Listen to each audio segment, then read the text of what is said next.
We're rolling. Okay, we're back on.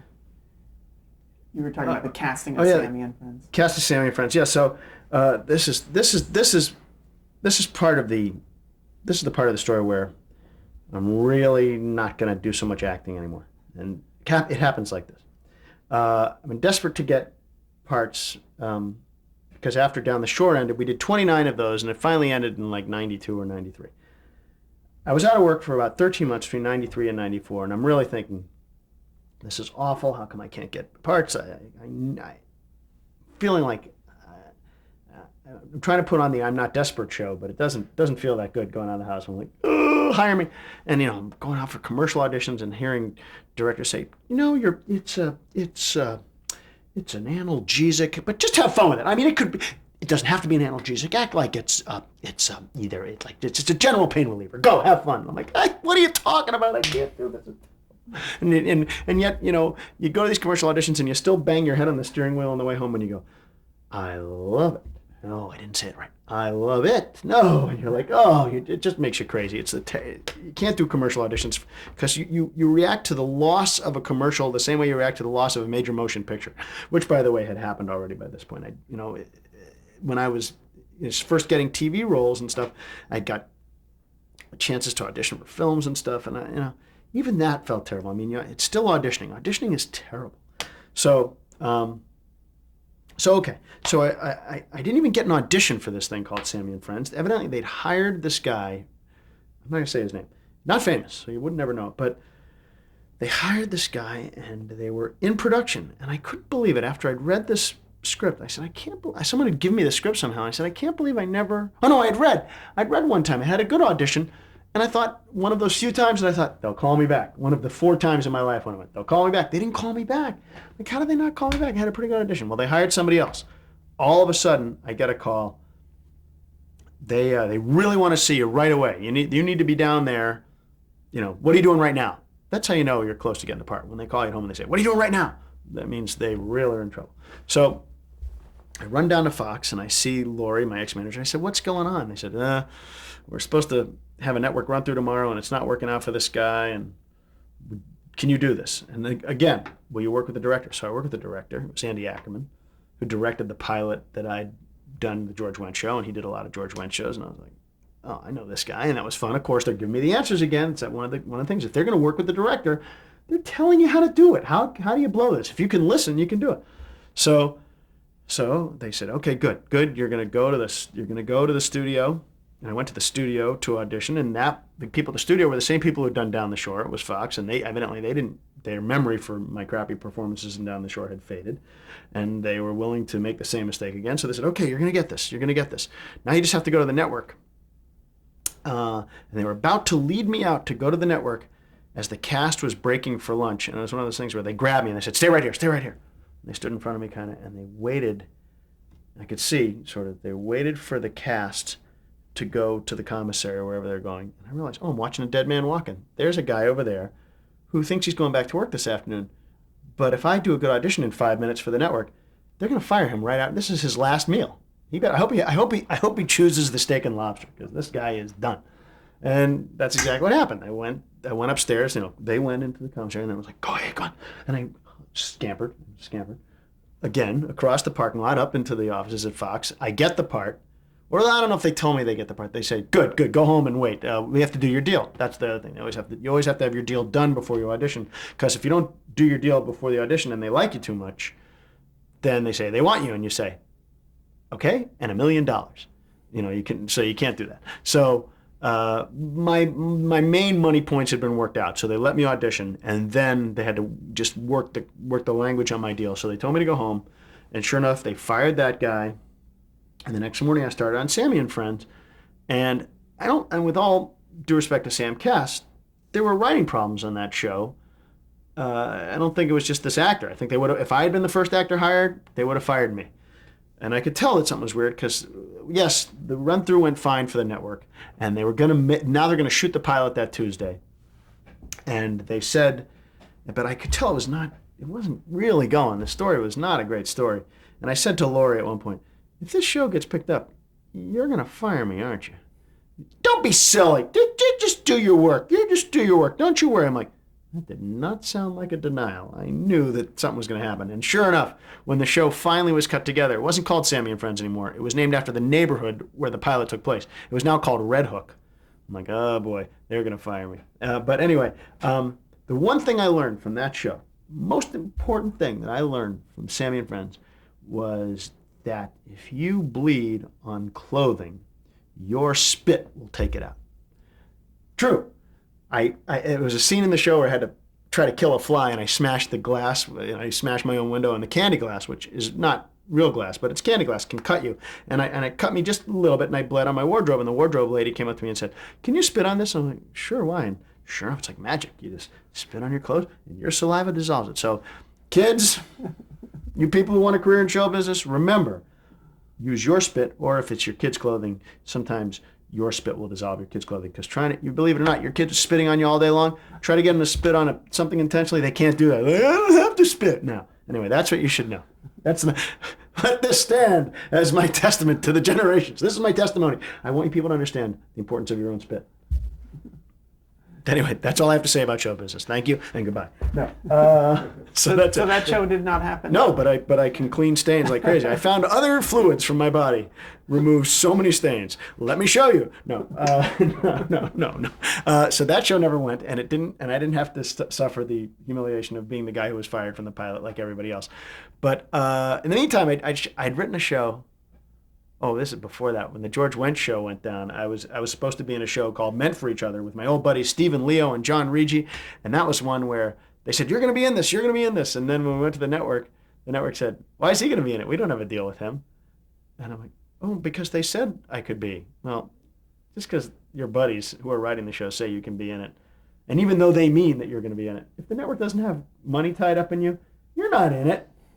The guy they have money, that John, whoever it is at that time, it was Corey Parker. They had money in Corey Parker. They wanted him to do it. So anyway, we shot that pilot, but we never even edited it. It was terrible. But Justin Bateman was in it. He was good. I skipped around, but that was like 93. And then Sammy and Friends was 94.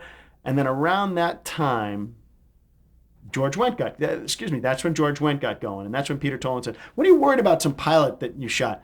You're going to write on this thing. We've got a guarantee for episodes. You can do this. I'm giving you your freedom." I didn't really understand what he meant, but he was serious. I had a chance to be a writer, and I really realized I wasn't going to be pursuing the acting. I mean, I've been taking acting classes and really trying to go out on auditions, and I was realizing at this point, I have a computer now. I bought a computer, and you can write all day at home, and no one tells you to stop. When you're acting, people tell you to stop. If you just can't walk into places and act, they'll stop you. I've been stopped. So the writing, though, people were saying, write spec scripts, start writing spec scripts. So I wrote a spec. I wrote a bad original pilot, and I wrote a spec Sanders or something, and I wrote a spec Frazier. And guys are nice enough to read them, and writers gave me good advice, and I fixed them. So on John Larroquette, were you writing for that? Mm-hmm. I was a once-a-week consultant, but then I was also guaranteed a script, which never got made. But that happened all the time on that show. I didn't feel that terrible, because that show was all over the place. But and after Larroquette, what else? After Larroquette, then basically Raymond. I mean, then Phil Rosenthal, a writer that I'd known from my days on Down the Shore. He'd been a writer and a little bit of an actor on Down the Shore. Alan Kirschenbaum, who was my friend from college, had always said, "The funniest guy I know is Phil Rosenthal. He's so funny." And I met him on Down the Shore, and I thought, he's not that funny. No, he's really funny. And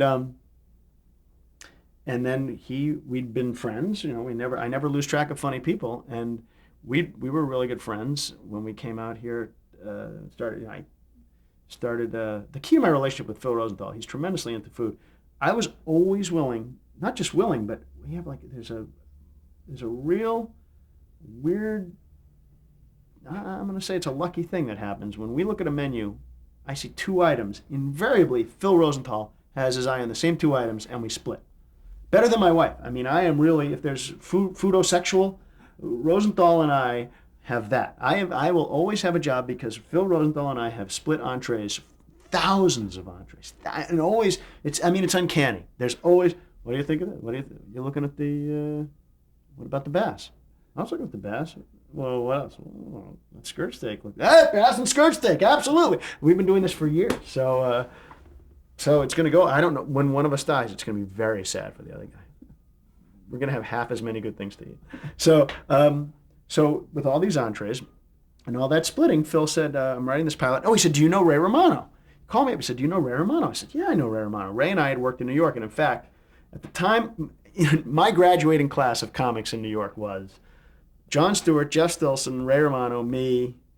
That was kind of it. I mean, those were the guys like when someone would call me for a gig and they'd say, you can't do it. Can you recommend somebody? And depending on what it was, I would recommend one of those four guys. And I think that happened with me and Ray as well. And Jeff Garlin in Chicago to some degree. I mean, we'd known each other, but that was, and Garlin was in New York with us too. But it was always like, I never lost track. So Phil said, you know Ray Romano? I said, yeah, he's great. And he said, well, he did the set on Letterman and they want to develop a show for him.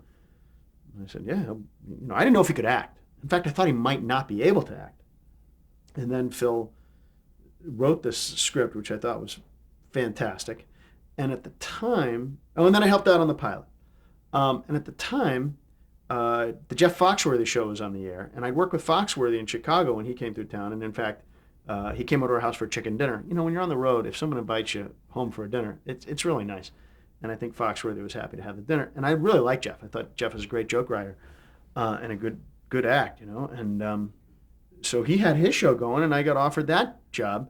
And my agent, who also represented Phil Rosenthal, said, you have to take, because both pilots got picked up. I mean, excuse me, Foxworthy was in its second or third season, and Raymond was just getting picked up. And my agent, Phil's agent, said, you have to take that Foxworthy show. They're offering you supervising producer. It's $3,000 more a week. You got to do it. And I said, are you kidding me? This Raymond show, this is my life. It's about a guy with two kids, written by a buddy who shares my sensibility. I mean, I can hear the show in my head. It's very easy for me. I knew it. I said, I'm not taking that Foxworthy show. And I could hear him, sadly wishing away, commission. But all right, fine, I'll tell Phil. So he told Phil, of course, when he told Phil, it was good news, Lew's going to do your show. It wasn't. Lou, the idiot, is giving up some of my commission. So I took the Raymond gig, and that's how that started. And the other guys on Raymond, I knew a couple. I mean, Steve Scrovan had been a comedian in New York that I knew a little bit, and so it was one of those really. I think in show business, a lot of times it takes two sides. If you can get coverage on two sides, in other words, if one producer knows you from somewhere and someone else in the production knows you from somewhere else, there's so many things people are going to disagree on. If they can find any common ground, in this case, it's like Phil knew me and Ray knew me, I was an easy pick. So I was one of the people that was not going to be a fight. Whether I was good or not, didn't have anything to do with it. It was I was not objectionable to two people, so that was fine. So, and same thing with Scrub. So I think that we got those parts, and we all learned to write under the Phil system at that point. I mean, you change your writing every time you work on a different show. You learn someone else's style. Could you tell me a little bit more about the pilot script? When did you see it the first time you saw it? I read that pilot script in the spring of '95. Did Raymond start? No.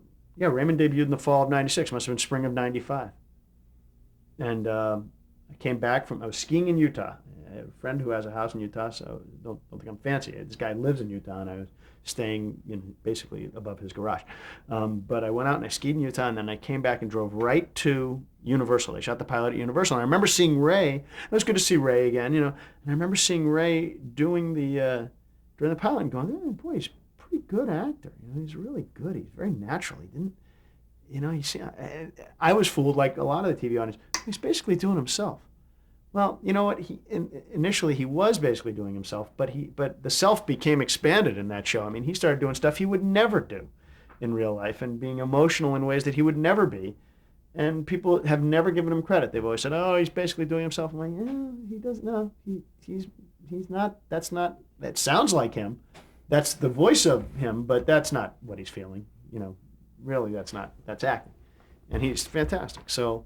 And I could sort of tell by the end of the pilot, and the pilot just felt so good that, especially when we shot it, I thought the audience really liked it. And I thought, my grandmother came to see the show. She was not on board. My grandmother was 92 and came to see the show. And I said, Grandma, I don't think she'd ever seen Ray in the clubs in New York, although she'd been to shows with me in New York.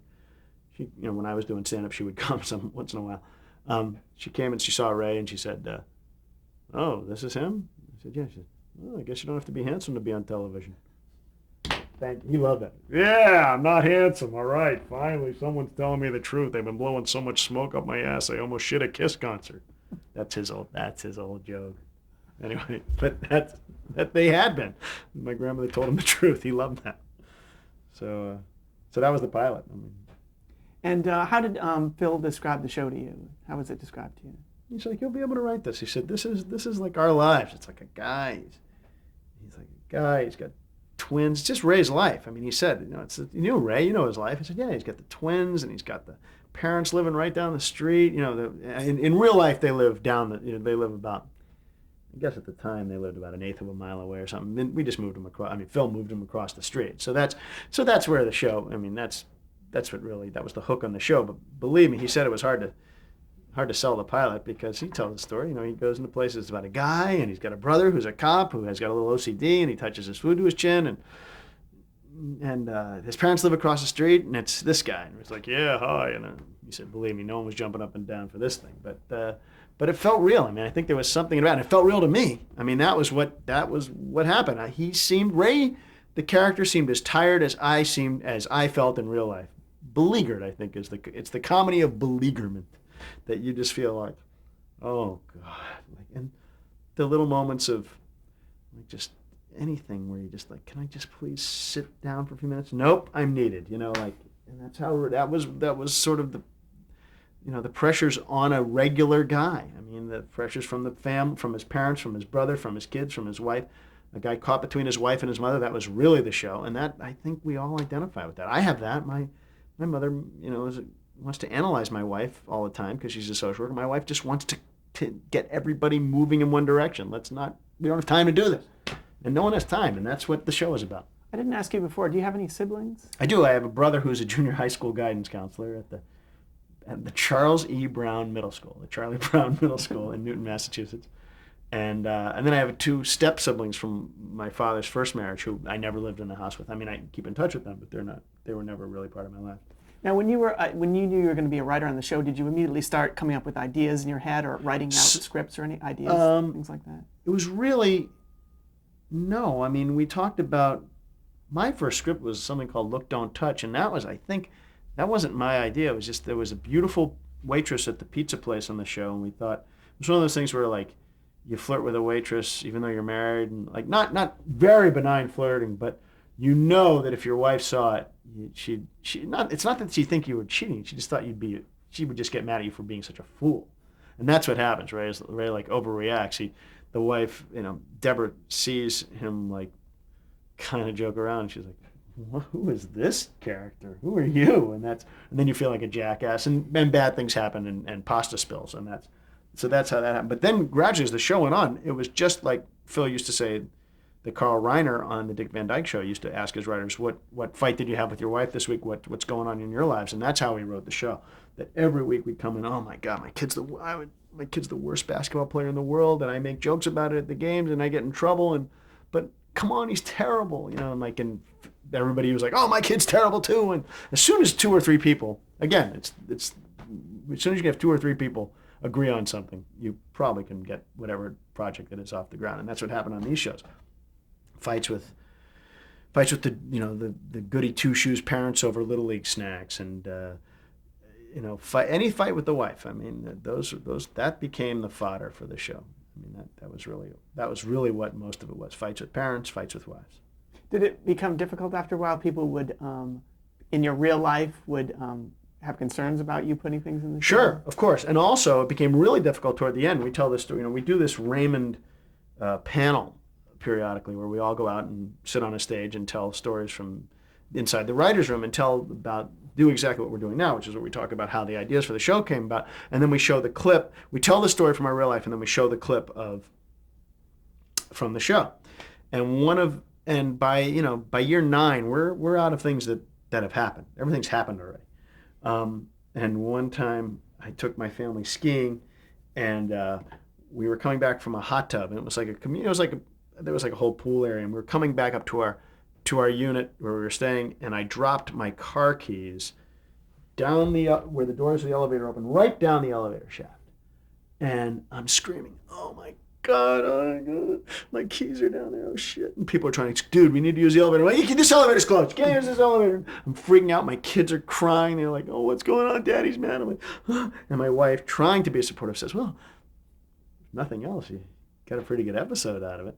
I'm like, no, we don't have an episode out of it. Do you remember how this season started, Liz? Do you remember that in the first episode of the season, Ray loses his wedding ring down the air conditioner grate? Do you remember that? That's too similar. So this isn't something we can use in the show. This is just something shitty that happened. So that's how we knew it was over. We were out of good ideas and only back to shitty things that happened. So that's what had happened. So that's what we had. And so that's how we knew we were near the end. But yes, it becomes hard. People start seeing themselves. And also, you start, there's some stuff that, we want to do a show about. I want to do a show about the kids. My kid used to watch The Garbage Man every day.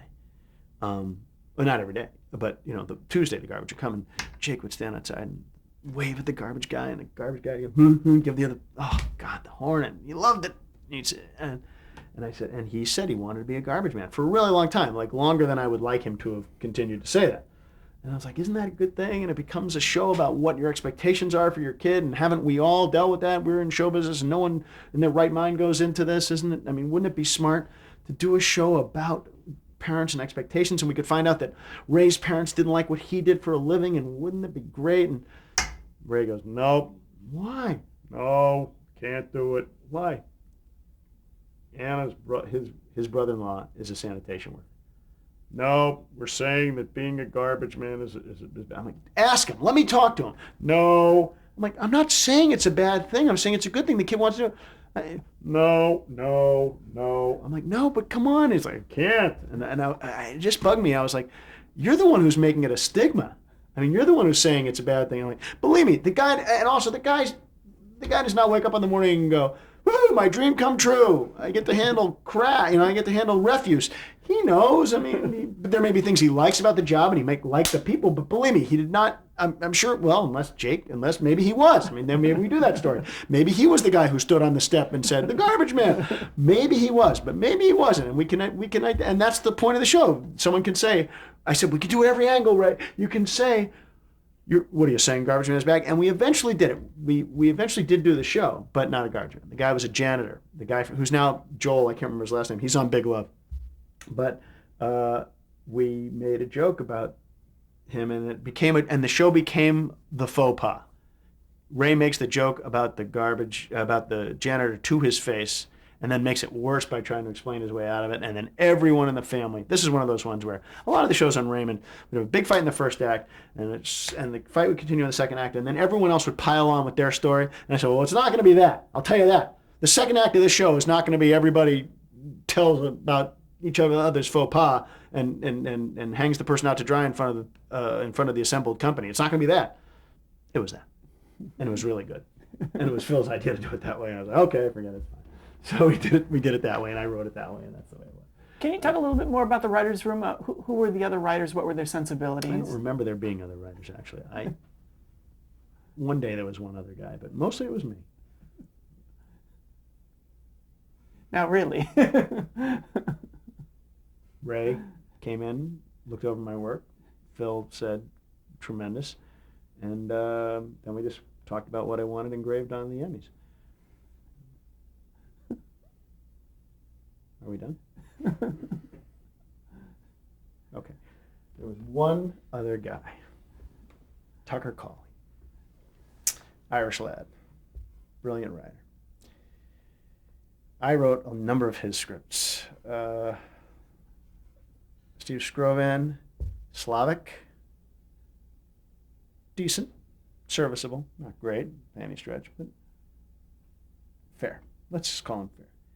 Jeremy Stevens, never really sure what show he was working on. He did not really have a grasp of what we were doing in that room. Mike Royce,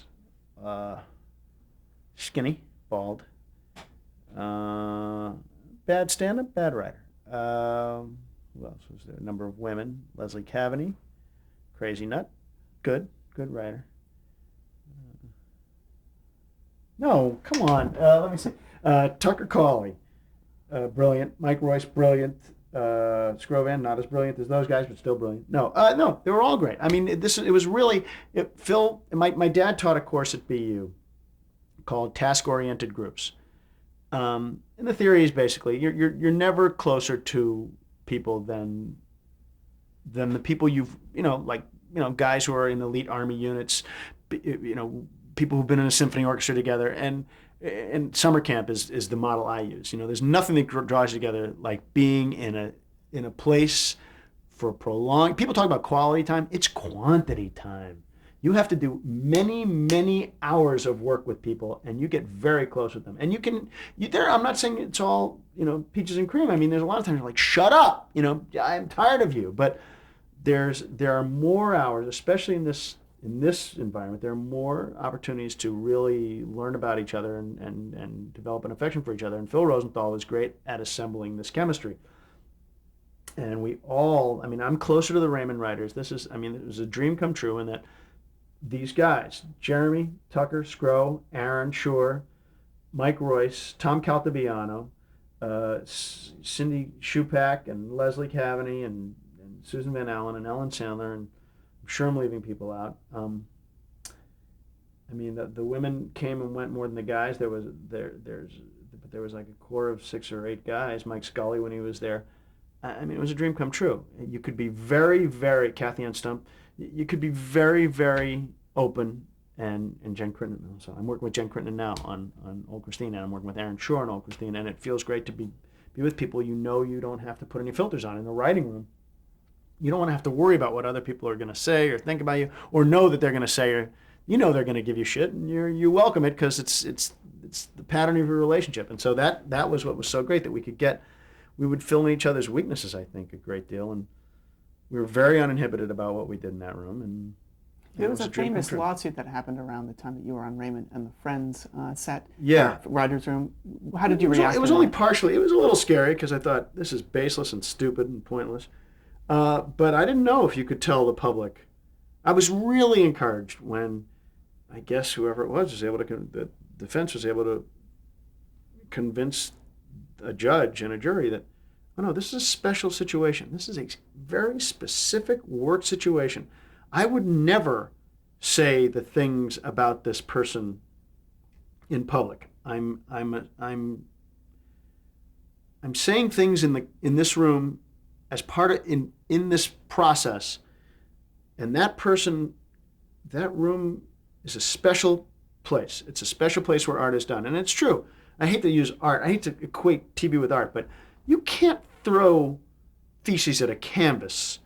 Like, you can't go outside and throw your feces around, but you can do it in an art studio. And the idea that you can say things that could be construed as offensive because you're going to get to a more socially acceptable version for TV, that is true. And that's what happened in that case. I think that's what the holding was on the part of the court.